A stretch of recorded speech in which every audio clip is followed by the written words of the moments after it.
If you think Lae'zel is intense, just wait until we unpack this full Gith lore. The Githyanki play a huge role in the plot of Baldur's Gate 3. They're known as ruthless pillagers and raiders in Forgotten Realms lore, and they're the most like alien sci-fi race in D&D. They even have like a pact with Tiamat, that like big bad dragon goddess lady, and they've also undergone a civil war, so there's a lot to unpack here. In this video, we're breaking down the D&D lore behind the Githyanki as well as the Githzerai. I'll also help you deepen your roleplay and have more fun by sharing some character inspiration and questions for you as a player. But before we jump into the juicy lore, I want to share an exciting project, Scorched Basin. Think of Dune met Mad Max. Scorched Basin is that as like this expansive desert landscape. It is an AI-free, system-agnostic TTRPG setting, so you can use it with Dungeons & Dragons, Daggerheart, Shadowdark, whatever you want, honey.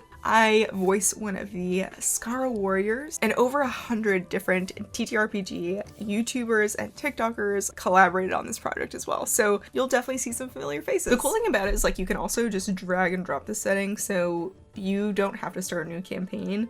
You can, but you don't have to. You can just drop it into your current campaign. Also, they came up with like 3 new languages, and it has an original soundtrack. All the artwork is super cool. It's so amazing to see. The Kickstarter launched on September 2nd, but it is open until October 9th. And since I'm a contributor to this project, they gave me a custom referral link to share with y'all. If you enjoy my content and you're looking for a new cool TTRPG setting, this is the perfect way to share your support. Let me know once you start playing with it. I would love to be tagged in any of your posts with Homie and the Dude and Scorched Basin.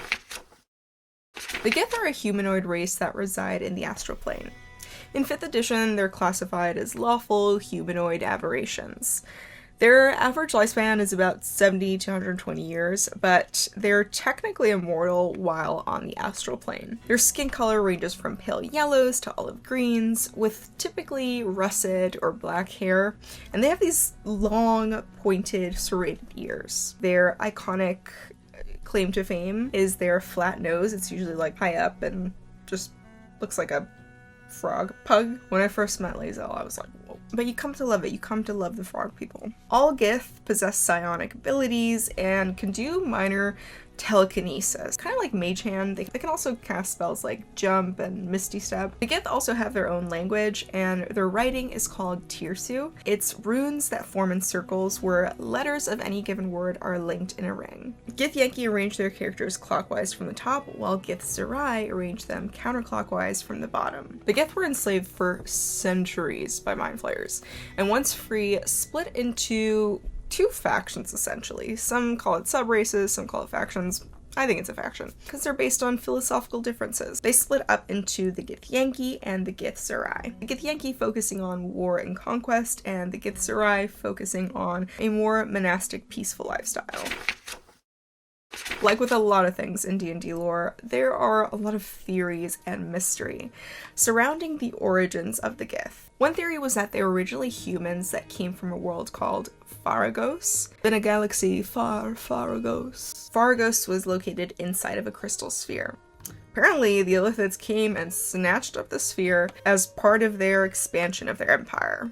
The Mind Flayers then conquered the humans from 𝕉𝖆𝖗 and used them to conduct genetic and psionic experiments. Another theory here, though, is that Mind Flayers made the Gith by mixing humanoid hosts with powers from the Far Realm, the Far Realm being like a plane of madness where beholders and aboleths and mind flayers come from. Not a good place. Not you don't want anything to do with the Far Realm, I'll tell you that. Anyway, it's thought that mind flayers took essence, powers from the Far Realm, and mixed it up, a little genetic cocktail, with humans in order to make the Githyanki. While enslaved by the Mind Flayers, the Gith suffered centuries of servitude and selective breeding, and over time they learned to develop their psionic abilities. They started to learn to resist the illicit mind control, and in secret would spend time honing their psionic powers. Within this giant illicit empire, there was one notable woman, of course, who led the Gith rebellion and achieved freedom for her race. Her name was Gith. Yeah, Gith. She played such an important role that the entire race decided to take on her namesake in honor. Like a lot of Gith origins, her past is mysterious. Some stories stated that Gith was a young, average foot soldier, while others claim she was like a high-ranking slave to a very powerful mind flayer. Who knows? But what made Gith stand apart was that she possessed a mutation that would allow her to change the course of Forgotten Realms history. No big deal. Gith's mutation stopped elder brains from maintaining the illithid hive mind. Elder brains are the final evolution of a mind flayer, and basically the heart of a mind flayer colony. They serve as a literal communication network, relaying information among mind flayers and issuing commands. So the fact that Sis could literally pull the plug out, she literally unplugged their Wi-Fi, she reset the Wi-Fi password, she said, "You're done. It's time to stop posting." She was pretty real for that, I will tell you. Now, throughout the centuries of enslavement, there were of course rebellions, right? But the Gith never had the upper hand until now. Not until Gith. Gith was the first to unite several groups and led a rebellion to destroy the Illithid Empire. This was obviously a pretty crippling blow that the Mind Flayers never truly recovered from. After their freedom was won, Gith insisted that all leftover Mind Flayers should be hunted and exterminated, allowing for the Gith people to conquer all planes of existence. Yay, fun! But of course, not everyone felt this way. Another Gith leader by the name of 𝕲𝖐𝖏 argued that the Gith should focus on themselves. They were already freed at this point, so why waste time conquering others? They still had a lot of healing to do. Ultimately, the Gith disagreed on the kind of civilization that they wanted to forge. Things got heated, and 𝕲𝖏's followers started undermining the Githyanki's war efforts, ultimately breaking out into a civil war between the followers of Gith and the followers of 𝕲𝖏. The two factions would distance themselves from each other in order to follow their own ideals and forge their own paths. Followers of Gith became known as Githyanki, meaning children of Gith. The Githyanki made their home on the astral plane and dedicated themselves to conquest. They said, "Rise and grind, no time for rest." Followers of 𝕲𝖏 would be called Githzerai, meaning those who spurn Gith in the Gith language. 𝕲𝖏, that OG leader that got this group to kind of break free, he was killed during the Civil War, and a new Githzerai leader, 𝕲𝖎𝖏𝖕𝖎, aka the Great Githzerai, GG for short, led them to retreat on the plain of limbo and defeat. The Githyanki and Githzerai still have a deep hatred of each other to this day. It's literally on sight when they cross paths. Do not put them in the same room. If you invite them both to dinner, make sure that they're seated on opposite ends of the table. Okay. So a few years after the freedom of the Githyanki, Gith's most trusted advisor came to her with a fun idea to give them an advantage. Gith's advisor was none other than Vlaakith I, the first of 157 rulers of the same title. Vlaakith suggested to Gith that they gather allies in order to truly put an end to the Illithids. Get rid of the Mind Flayers for once and for all. So she suggested the Hells. Vlaakith first tried to negotiate a deal with 𝕲𝖆𝖏, the archdevil of Dis, but failed. I mean, it makes sense. This is all about paranoia, mistrust. I wouldn't go. That would be my first choice. It's like going to Waffle House for a Michelin star meal. You just don't do that, Vlaakith advised Gith to seek counsel with Tiamat, the iconic evil queen of chromatic dragons, evil incarnate, a truly bad baddie. Yeah, her. Vlaakith I was able to convince Gith to head to the Nine Hells to meet Tiamat and forge an alliance with the Queen of Dragons. But guess what? Gith never returned. Instead, Tiamat's consort, 𝕝𝐿aimon, a red worm, came to bring the news to the Gith people. Tiamat had pledged her red dragon servants to the Gith cause. They'd essentially provide support and protection to them in their war against the Illithids. Tiamat asked in return that a few select young dragons serve alongside the Gith. The benefit here is that the dragons also wouldn't age in the astral plane and would be able to hoard and keep any gold that they gathered from raiding and pillaging with the Githyanki. A small contingent of red dragons served high-ranking Githyanki as mounts and companions following that treaty established with Tiamat early on in their history. The dragons would serve riders dutifully without complaining or offering advice, which kept them completely outside of Githyanki politics. As soon as those red dragons reached adulthood, they would be dismissed and they'd get to keep all their gold. So it's kind of like Tiamat was sending her kids to study abroad. Like, you know, just go study in the astral plane. You won't age there, so you'll be good. You'll learn a lot, and, you know, maybe make some friends along the way. Vlaakith also figured out a way to infuse dragon blood with newborn Githyanki, which created a brand spanking new hybrid race, the 𝕲𝖚𝖘𝖈. They served as elite warriors and palace guards, but were generally hated by other Githyanki because, you know, racism. Vlaakith solidifies her position as supreme leader of the Githyanki and makes a proclamation that Githyanki would take the place of Illithids as sovereigns of the material plane.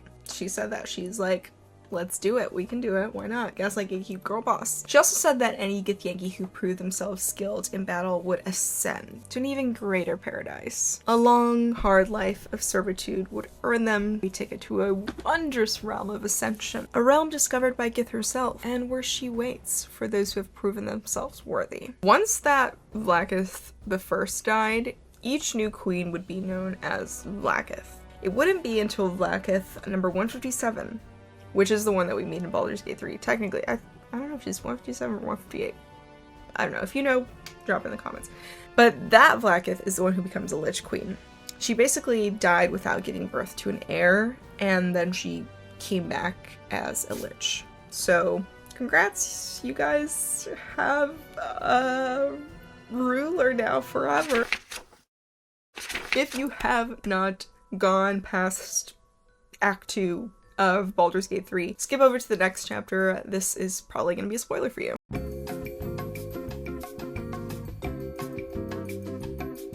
Orpheus was the son of Gith. Yeah, that Gith. Orpheus eventually learned about Vlaakith's ploy, basically sacrificing his mom to Tiamat for power. He got together Gith's honor guard to basically lead a revolt and claim himself as the rightful king of the Githyanki. This triggered the War of the Comet, where Orpheus, mounted on a red dragon with his honor guard, would fight against Vlaakith's knights in the astral plane. Unfortunately, he was defeated by 𝕲𝖚𝖃, yeah, presumed to be dead. However, Orpheus was actually spared by Vlaakith, and he was held captive in a pocket of the astral plane that could only be accessed through the astral prism. You know that thing. You keep that thing on you. Bound with infernal chains that could only be broken by the Orphic hammer. Vlaakith basically spent her time trying to like cover everything up, spreading rumors and lies that like he's the one telling the lies. It's just like modern day politics. He's imprisoned, and the only people who know about this are Vlaakith and 𝕲𝖃, as well as like Orpheus's like dedicated followers. Of course, this is where you come in and decide what happens in your version of the lore when you play Baldur's Gate 3. For Githyanki Society, the idea of revenge and conquest plays a huge role in their lifestyle. They're basically a huge military force. Their culture is a meritocracy and revolves around combat and martial prowess, rewarding the most merciless of warriors. There isn't really a culture of family as we know it. While Githyanki are loyal to each other as kin, a strong individualism is what rules in society here. When it comes to children, Githyanki hatch eggs, just like I do, and in order to raise the children, Githyanki need to set up a hidden crush on another plane of existence, outside of the astral sea, where, you know, aging isn't a thing. Oh, and the caretakers here are known as Varsh. They start them young, with rigid combat training, high expectations, and severe punishment. Fighting to the death during training was not uncommon, as they trained for their rite of passage. At the end of a young Githyanki's training, their last test was to slay a mind flayer and bring its head to Vlaakith in 𝕉𝖚𝖃. 𝕉𝖚𝖃 being the capital city of the Githyanki. Githyanki society is divided into three main groups. Military being the major group, Malar being artisans, crafters, and other specialized professions, and the Githzerai, farmers and laborers, which are the most looked down upon in the society. Because blood ties and family don't really have much meaning here, a Githyanki's birth doesn't really have an impact on their station in life, unlike Menzoberranzan. What determines which caste a Githyanki ends up in is their skills demonstrated throughout their youth. Githyanki can climb this caste system, but it's pretty hard. Competition is fierce and deadly. I mean, just look at Lae'zel. Let's jump into the main caste, the military. Hierarchy is everything here. Get ready for some big corporate org chart vibes, okay? The Githyanki military is divided into companies of 10 warriors. Leaders of this group of 10 are called a sarth. A group of 10 sarths was overseen by a kithrak. Now for every 10 kithraks, there's a supreme commander. And I guess this level is just where we start using common instead of Gith language, like they just decided at the very top is supreme commander. At the top of all this is, of course, Vlaakith, leader and queen of Githyanki. Knights are the most influential Githyanki. They're cool. Knights wield iconic silver swords, a symbol of Githyanki culture for their history. These swords were used to aid in the rebellion against Mind Flayer rule. A Githyanki silver sword is a magical greatsword that has the power to deal damage both physically and mentally. The best of these swords are forged with not only steel and chemical silver, but a piece of the Living Gate. The Living Gate is the original gateway through which the Far Realm, crazy place where like aboleths, beholders, mind flayers come from. Yeah, the gateway through which that realm breached the astral sea. In the hands of high-ranking Githyanki, the silver swords will resonate at a different pitch when the Far Realm invades the astral sea. The Githyanki are rightfully very proud and protective of these weapons, and would not allow a non-Githyanki to even hold a silver sword. If for some reason a silver sword ends up in the wrong hands, Vlaakith would literally send a squadron to go take it back real quick. And if they fail to get it, death to all of them. Now Githyanki who excel as both warriors and spellcasters are called Gish. They're usually spies, assassins, and typically pilot Githyanki ships. Githyanki use a variety of different astral ships for raiding and plundering. It's giving space pirate, you know? The helms look like a throne. They're magical devices that can convert psychic energy into moving the ship. Within the astral plane, the Githyanki established their largest city and capital, Tu'narath, on the corpse of a giant six-armed deity. You know, casual. The deity was only known as the One in the Void. They aren't religious, so they didn't care that this was like a god's corpse. They just saw it as a convenient spot to build a metropolis, which, fair, reuse, reduce, recycle, you know, it's dead, what are you gonna do with it? You know, sustainable queen. Now, while the Githyanki dedicated their lives to war and conquest, the Githzerai Society focused on enlightenment and seclusion. The Githzerai are dedicated to the principles of order, so much so that they can manipulate the chaos of their plane to their benefit. Because of their mental fortitude, they were able to actually turn the chaos plane of limbo, like literally chaos incarnate, from a chaotic plane house to a chaotic plane home. They use their psionics to control the chaos, and it requires a concentrated effort by the Githzerai to keep that going. Unlike the Githyanki that adore themselves in silver, rubies, and a very maximalist aesthetic, the Githzerai follow an ascetic aesthetic. Minimalist, true, classic monk vibes. Following in the monastic tradition, Githzerai Society is all about meditation, education, and physical tests. Because they literally live in limbo, they harness the power of thought to hold all of the chaos stuff at bay. Like, constantly. Like, if they were to stop, limbo would literally destroy them. Githzerai that most closely followed the teachings of 𝕱𝖚𝖗 were called Zerths. They went through intense training and meditation, and also served as religious leaders in the community. The Githzerai were led by 𝕱𝖚𝖗, who was a really powerful psionicist and basically became like their god king. He mastered his mind and was able to stay alive in a meditation state. Pretty impressive. I think that's like what all the people doing ayahuasca in the desert are like aiming for. He's got it down pat. Mordenkainen, when he came across him, he was even like, I couldn't discern if the Githzerai leader was alive, dead, or undead, but the psychic stress in his audience chamber was so intense I could barely think. The Githzerai capital is 𝕱𝖚𝖗, which held around 2 million people. It was cramped, simple, and no foreigners were allowed. They could only like camp outside the city walls in tents. This was their military, government, and trading hub for the Githzerai. Whether you want to play Gith in your next D&D campaign or just want to deepen your roleplay while playing Baldur's Gate 3, here are some prompts to help spark some inspiration for your next Gith character. I'm so excited for you. What's their role in society and how long have they been doing that role?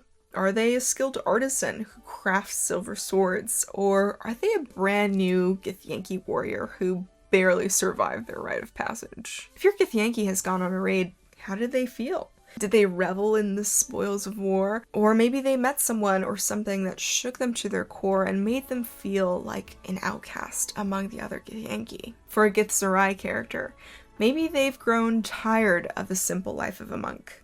Meditation just isn't doing it for them anymore, and they want more.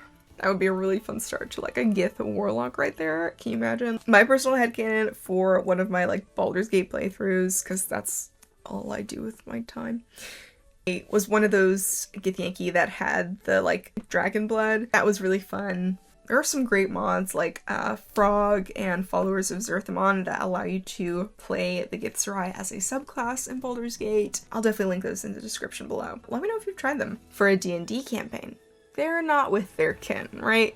So why is it that your character is out with an adventuring party? Are they trying to find their fellow Gith or stay far, far away from them? If so, is it because of something they themselves did? Maybe a mistake they made, or perhaps an act of defiance. Okay, it's time to pick a side now. I mean, you don't have to, but like, for the sake of the drama, debate, you know, discourse, Githyanki versus Githzerai. What are your thoughts? I would love to know if you've played a Githyanki in your Baldur's Gate 3 run, or in a D&D campaign, or as a DM if you've used them in a campaign. I'd love to hear about it. I read all of your comments and love hearing about your characters and your experiences. And as always, definitely comment D&D lore or gaming topics that you'd like to talk about. I also found it fun for this video, I used the polls feature. Having a good list of topics to pull from for those polls is really helpful. Definitely be sure to subscribe and hit the bell notification so that you can stay up to date and get notified when those polls go out for the next video. Every little thing y'all do helps so much with the algorithm. I appreciate it all, y'all. You're the best. You right there. You're the freaking best. I love you, and I hope you have a great day. Thanks for hanging out. Ciao, mi amor.